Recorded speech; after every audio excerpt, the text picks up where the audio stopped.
The Rouse Avenue Court has ordered framing of murder charges against Congress leader Jagdish Tytler in connection with the 1984 anti-Sikh riots. Tytler has been charged under various sections including murder in Pulbangash Gurdwara violence case and once again for the murder of 3 Sikh men during the 1984 anti-Sikh riots. The CBI, citing a witness in the charge sheet, alleged that Tytler exited the white ambassador car in front of the Gurdwara on 1st of November in 1984. He incited a mob to kill Sikhs. Now, Tytler, a former union minister, allegedly told the mob, and I quote, "Kill the Sikhs, they have killed our mother," which further led to killing of at least 3 people in the Gurdwara. And the next hearing in the matter is scheduled for 13th of September.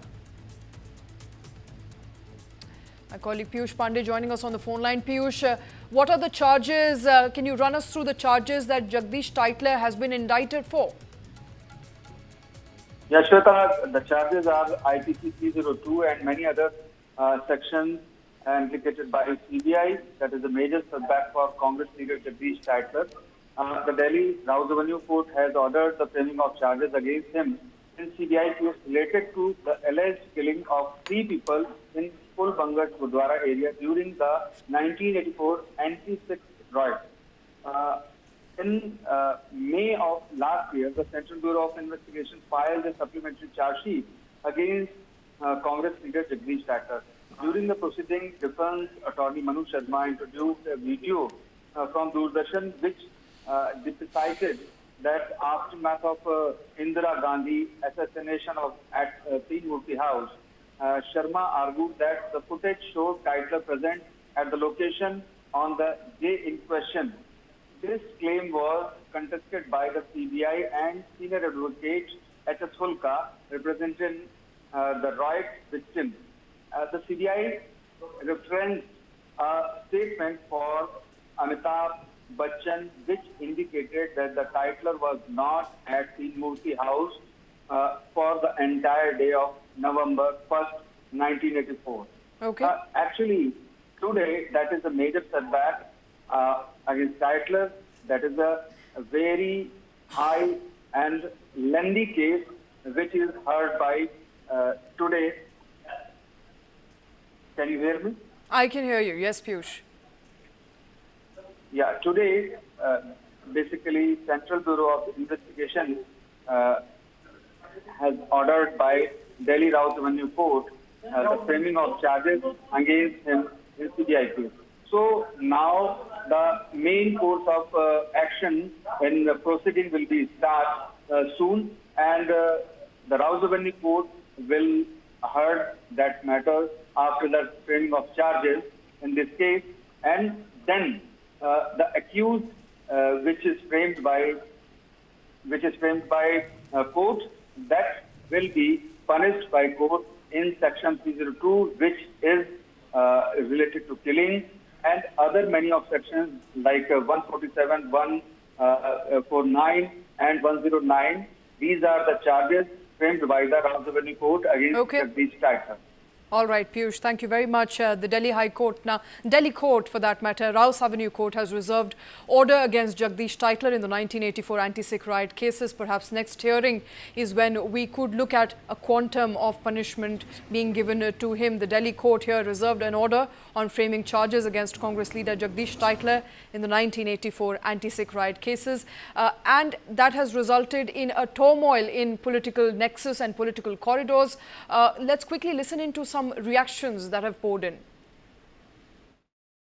बहुत ही ज़्यादा खुशी की बात है कि जो हम बोलते होते थे कि justice delayed is justice denied, उसके ऊपर एक बहुत बड़ा काटा जो है आज माननीय कोर्ट ने किया कि जो 40 साल से लड़ाई सिख कौम और जो पीड़ित परिवार थे जो लड़ाई लड़ रहे थे, आज जगदीश टाइटलर को इसके ऊपर चार्जशीट फ्रेम कर दिया गया। हमें बड़ी खुशी है कि ये लड़ाई लगातार जहां समूची वो पीड़ित परिवार और दिल्ली की संगत लड़ रही थी और साथ में दिल्ली से गुरुद्वारा प्रबंधक कमेटी, हमारी टीम लगातार इसके ऊपर अपना काम कर रही थी। आज जगदीश टाइटलर के ऊपर चार्ज फ्रेम कर दिए गए और बहुत जल्दी हमें उसके जो चार्जेस उनके ऊपर लगाए हैं वो भी सामने आ रहे हैं। मैं समझता हूं कि जो पुल बंगश का केस था जहां से ये जो पीड़ित परिवार थे, जिनका बहादुर सिंह, गुरबचन सिंह और ठाकुर सिंह, ये तीनों के जहाँ उनका कत्ल हुआ और जो वहां पर दंगे किए गए, उसके ऊपर आज जिस तरीके से लड़ाई लड़ते लड़ते आज ये मिला है, मैं समझता हूँ बहुत खुशी की एक बात है। और मुझे लगता है कि इसके ऊपर जो चार्जेस लगाए जाएंगे संगीन, और बहुत जल्द आज अपने साथी सज्जन कुमार के साथ जगदीश टाइटलर जेल के पीछे होगा। 1984 में जो उस समय की प्रधानमंत्री इंदिरा गांधी के कत्ल के बाद जो जेनोसाइड दिल्ली में हुआ, जिसको लीड कर रहे थे सज्जन कुमार जैसे और जगदीश टाइटलर जैसे, और जगदीश टाइटलर क्योंकि पावरफुल था कांग्रेस का, और पिछले 1984 से लेकर और 2014 तक लगातार उसने अपना जो पावर थी उसको दिखा के, और जो केस थे उनको क्लीन चिट दिलाता रहा। सीबीआई ने चार्जशीट जो फाइल पहले जो की उसमें भी क्लीन चिट ले ली, सेकंड टाइम भी क्लीन चिट ले ली, थर्ड टाइम भी क्लीन चिट ले ली। लेकिन उसके बाद जब मोदी जी की सरकार आई, सीबीआई ने फिर दोबारा से इन्वेस्टिगेशन की, और उस इन्वेस्टिगेशन के बाद जो कॉग्निजेंस लिया कोर्ट ने, लगातार उस पर सुनवाई हो रही थी, आर्ग्यूमेंट्स हो रहे थे, और आज उस पर चार्ज फ्रेम हुए। I just want to say that that is a big relief for the complainant, for all the victims who have been waiting for this day, that if Sajjan Kumar had gone behind bars after a long battle of 40 years, why can't he be proceeded against? So today there is a big relief for the victim complainant, and the court has observed in its order on charge that there is ample evidence on record to proceed against Jagdish Tytler, and he has to face the trial. And the sections, the most crucial section, the most important section, the offence under which he will be proceeded against is 302, read with section 109 IPC. And besides the 147, 148 and 153A and all these, even 380.